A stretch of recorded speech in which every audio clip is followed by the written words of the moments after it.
Di luar nalar, seorang pemuda menzinai seorang gadis yang sudah meninggal di kota Madinah.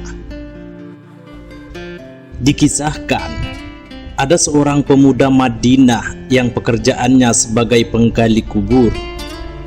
Pemuda ini gemar mencuri barang-barang berharga yang dikubur bersama mayat. Pada suatu hari, pemuda itu menggali kubur jenazah seorang gadis nan cantik jelita. Begitu suasana sepi, ia menggali kembali kuburan gadis itu. Ia ambil kain kafannya. Lantas matanya nanar melihat indahnya tubuh sang gadis. Ia pun melampiaskan syahwatnya kepada mayat tersebut. Usai menggauli mayat itu, pemuda ini sangat gelisah. Ia merasa dikejar-kejar dosa. Ia pun datang ke masjid Rasulullah Shallallahu Alaihi Wasallam di Madinah. Di sana, ia bertemu dengan sahabat Umar bin Khattab. Setelah mengucapkan salam kepada Umar, ia bertanya dengan cemas dan hati-hati, "Apa pendapat Anda jika ada seorang yang berzina?" tanya pemuda itu kepada Umar. "Jika dia sudah menikah, ia dihukum rajam sampai mati.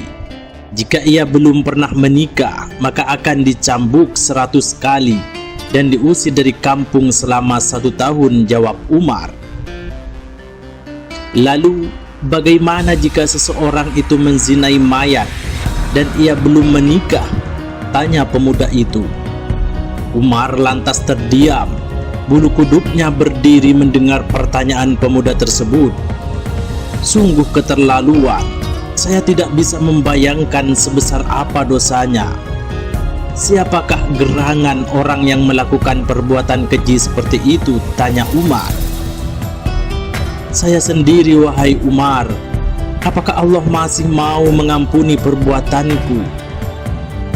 Umar lalu terdiam.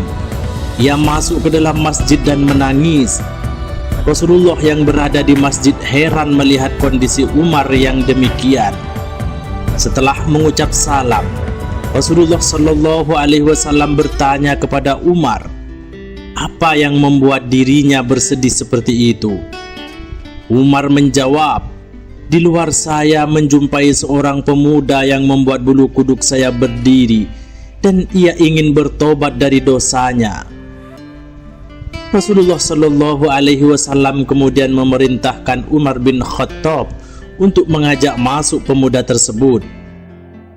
Sang pemuda itu menangis terseduh-seduh sehingga membuat Rasulullah penasaran. "Mengapa engkau menangis, wahai anak muda?" tanya Rasulullah Shallallahu Alaihi Wasallam. Pemuda itu menjawab, "Aku terlalu banyak dosa. Aku takut jika Allah akan marah kepadaku, ya Rasulullah."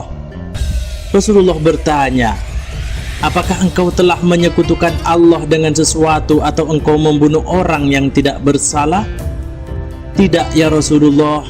Saya tidak pernah melakukan kedua perbuatan itu," kata sang pemuda. Rasulullah Shallallahu Alaihi Wasallam berusaha menghibur anak muda itu. "Ketahuilah olehmu anak muda, Allah akan mengampuni dosamu sekalipun dosamu sebesar 7 kali lipat langit dan bumi." "Apakah dosamu sebesar Ummul Kursi?" tanya Rasulullah. "Lebih besar dari itu, ya Rasulullah," jawab pemuda itu. "Apakah sebesar Arsy?" tanya lagi Rasulullah. "Saya kira lebih besar dari itu, ya Rasulullah," jawab sang pemuda di tengah isak tangisnya. "Sebenarnya dosa apa yang kau lakukan? Coba kau katakan kepadaku," kata Rasulullah. "Sungguh, saya malu untuk mengatakannya," jawabnya. Rasulullah kemudian berkata kepada pemuda itu, "Jika tidak kamu katakan, maka dosa itu akan tetap membebani jiwamu." Lantas pemuda itu terdiam. Kepalanya menunduk melihat lantai masjid. Ia mulai memberanikan dirinya untuk mengatakan apa yang telah diperbuatnya. 7 tahun saya bekerja sebagai penggali kubur. Suatu ketika ada mayat kaum Ansor. ia masih gadis dan sangat cantik. Secara diam-diam saya menggali kuburnya lalu kubuka kain kafannya. Awalnya saya ingin meninggalkannya, tetapi syahwat saya bergelora. Maka kulampiaskan syahwatku dengan menzinai mayat itu sampai puas. Setelah itu saya tinggalkan begitu saja. Beberapa langkah saya hendak pergi meninggalkan kuburan itu. Tiba-tiba mayat itu bangkit dan berkata, "Sungguh celaka engkau wahai pemuda. Apakah engkau tidak malu kepada Tuhan yang kelak membalasmu di hari kiamat? Pada saat semua orang dituntut balas, engkau membiarkan aku dalam keadaan telanjang dan berhadas besar di hadapan Tuhanku." Mendengar pengakuan pemuda ini, Rasulullah Shallallahu Alaihi Wasallam sangat marah dan seketika itu berdiri dan berkata, "Wahai pemuda fasik, tempatmu memang pantas di neraka. Keluarlah dari tempat ini." Sang pemuda keluar dengan hati yang hancur dan jiwa tak bersemangat. Tak ada harapan baginya untuk mendapatkan pengampunan dari dosanya. Sebenarnya ia ingin bertaubat dengan sebenar-benarnya kepada Allah. Dia terus melangkah tanpa tahu arah dan tujuannya. Nabi ingin mendengar petunjuk langsung dari Allah tentang peristiwa yang baru saja beliau dengarkan. Pemuda itu kemudian pergi menyendiri dalam sebuah gua di gunung.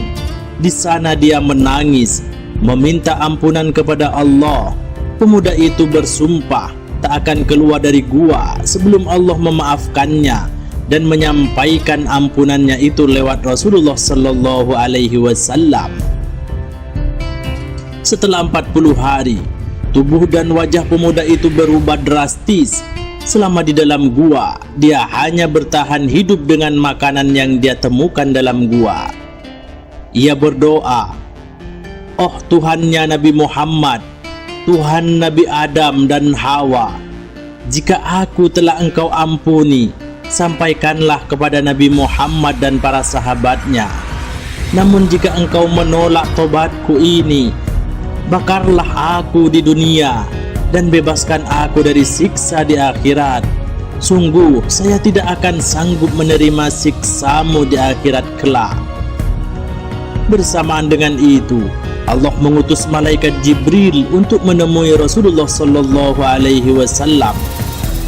"Wahai Muhammad, Allah telah menyampaikan salam kepadamu." Dan Allah bertanya, "Apakah engkau yang menciptakan makhluk?" tanya malaikat Jibril kepada Nabi Muhammad. "Allah yang menciptakan diriku dan semua makhluk," jawab Rasulullah Sallallahu Alaihi Wasallam.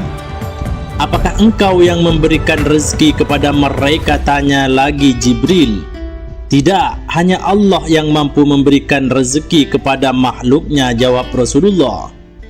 "Apakah engkau yang menerima tobat mereka atau engkau yang menghukum mereka atas dosa-dosa mereka?" tanya malaikat Jibril kepada Nabi Muhammad.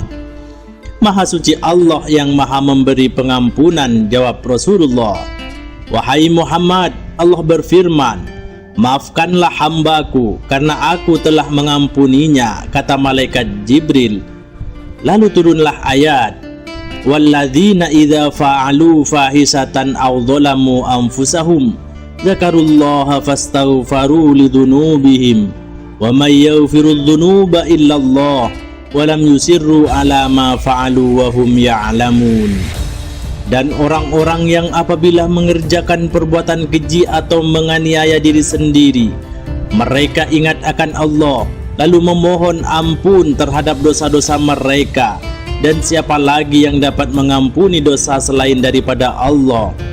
Dan mereka tidak meneruskan perbuatan kejinya itu, sedang mereka mengetahui. Quran Surat Ali Imran ayat 135. Selanjutnya, Rasulullah Shallallahu Alaihi Wasallam memanggil pemuda tersebut dan memberitahukan bahwa Allah telah mengampuni dosanya dan menerima tobatnya. Dan tak lama kemudian pemuda ini meninggal dunia.